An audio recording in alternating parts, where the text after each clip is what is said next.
निम्न पैनगंगा धरण विरोधी संघर्ष समितीकडून आंदोलनकर्त्यांचे जाहीर आभार।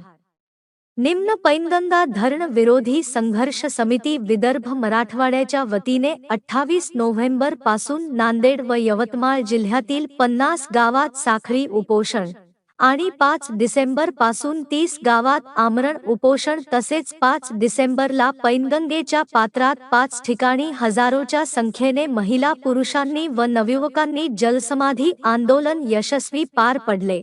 आमरण व साखळी उपोषणात आणि जलसमाधी आंदोलनात भाग घेणाऱ्या सर्वच आंदोलकांचे निम्न पैनगंगा धरण विरोधी संघर्ष समितीच्या वतीने जाहीर आभार मानण्यात आले। उपोषणकर्त्यांनी व आंदोलकांनी जीवाची पर्वा न करता उपोषण व आंदोलन यशस्वीपणे पार पाडल्याबद्दल धरण विरोधी संघर्ष समितीच्या वतीने बुडीत क्षेत्रातल्या महिला पुरुष व युवकांचे जाहीर आभार मानले आहे।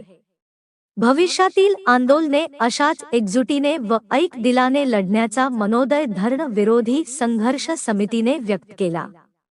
श्रीकांत देशमुख, सावळी सदोबा प्रतिनिधी, न्यूज 24 आपकी आवाज। नमस्कार मंडळी, मी मुबारक तोवर, धरण विरोधी संघर्ष समितीचा एक सर्वसामान्य कार्यकर्ता। आपण धरण विरोधी संघर्ष समिती विदर्भ मराठवाड्याच्या वतीने विदर्भ आणि मराठवाड्यातील 50 गावात 28 नोव्हेंबरपासून साखळी उपोषण आणि विदर्भ मराठवाड्याच्या 30 गावात 5 डिसेंबरपासून आमरण उपोषण आपण पुकारलं होतं आणि 5 तारखेलाच पैनगंगेच्या पात्रात 5 ठिकाणी आपण हजारोच्या संख्येने नदी पात्रात उतरून जलसमाधी आंदोलन यशस्वीपणे पार पाडलं। याची दखल कुठेतरी शासनाने घेतली असं या निमित्तानं आपल्याला वाटते आहे। नागपूरच्या हिवाळी अधिवेशनात उपमुख्यमंत्री साहेबांची चर्चा झाली। त्यांच्या शब्दावर विश्वास ठेवून आपण आपले उपोषण साखळी असेल, आमरण असेल आपण मागे घेतले। परंतु मला आता जे तुमच्या पुढे यायचं होतं ते हे कारण की या बुडीत क्षेत्रातल्या जे बहादर आमरण उपोषण करते असेल, साखळी उपोषण करते असेल, जलसमाधी आंदोलन करते असेल, त्या सर्वांचं मनापासून आभार मानावं। धरण विरोधी संघर्ष समितीचे अध्यक्ष व सर्व पदाधिकाऱ्याच्या वतीने आम्ही तुमचं आभार मानलंच पाहिजे, कारण गेल्या 26 वर्षाच्या कार्यकाळात एवढ्या मोठ्या प्रमाणावर आपण आंदोलन करण्याची ही पहिली वेळ होती। आणि शेवटचं टोक पडसा असेल तिथे जेव्हा तहसीलदार साहेब आले, SDO साहेब आले, तिथच्या लोकांनी अतिशय सुरेखपणे त्यांना उत्तर दिलं आणि त्याच्यातलं सगळ्यात महत्त्वाचं उत्तर जे आमच्या मनात घर करून गेलं का आमची धरण विरोधी संघर्ष समिती जे म्हणल तो निर्णय आम्हाला मान्य राहील। त्या दिवशी खूप अभिमान वाटला का आम्ही 26 वर्षात जीवाभावाची माणसं आम्ही जोडली आहे।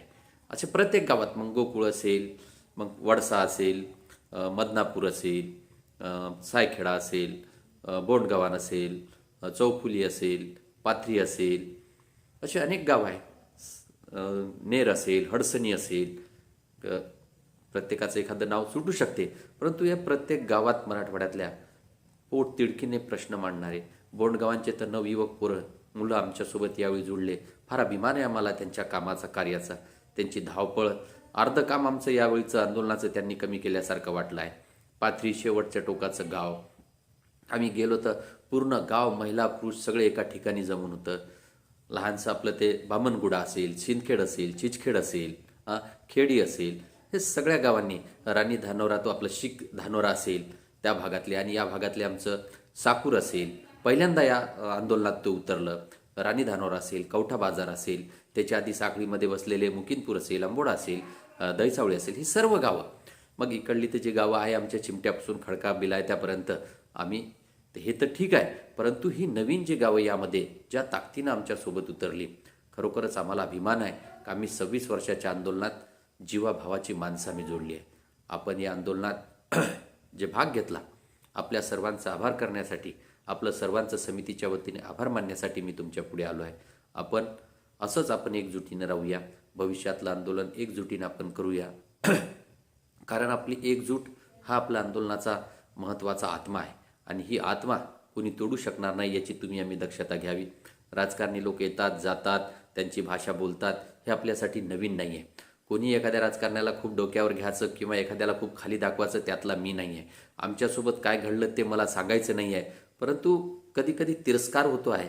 ज्या लोकांना आपण लहानाचं मोठं राजकारणात केलं ते लोक वेळेवर आपल्याला साथ देत नाही. कोणी म्हणतात ते त्यानं आणलं, कोणी म्हणतात यानं आणलं.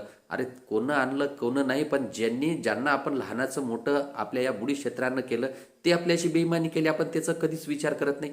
म्हणून त्या लहानाच्या मोठ्याच्या इमानदारीच्या बेईमानीच्या याच्यात आपल्याला पडायचं नाही. आज आपल्यासोबत कोण आहे ते पहा, आज आपल्याला साथ कोण देत आहे ते पहा, मरणाच्या दाढीतून आपल्याला वाचवत कोण आहे ते तुम्ही पहा. एवढंच तुम्हाला मी सांगतो. आणि या दृष्टीने आपण एकजुटीने, एक मनाने, एक दिलाने आपण हे भविष्यातलं आंदोलन करूया. आणि शेवटची सर्वांना विनंती करासाठी, बुडी क्षेत्रात पाटबंधारे विभाग असेल, भूमी अभिलेख कार्यालय असेल, कोणतंही काम हे करणार नाही याची तुम्हाला आम्हाला सर्वांना दक्षता घ्यायची आहे.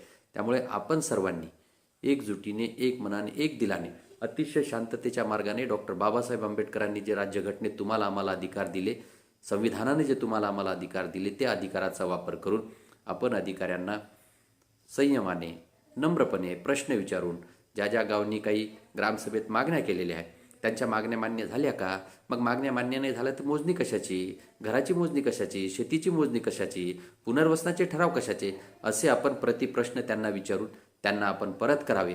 एवढंच आपल्याला सांगण्यासाठी आलो. आणि आपण या आंदोलनात ज्या ताकदीने, ज्या हिमतीने, जे साथ या आंदोलनात आपण दिली, सगळ्यांनी मिळून आपण हे आंदोलन आपलं घरचं, आपलं आहे, माझं आहे असं समजून आपण लढलो, त्याबद्दल पुनश्च आपले धरणविरोधी संघ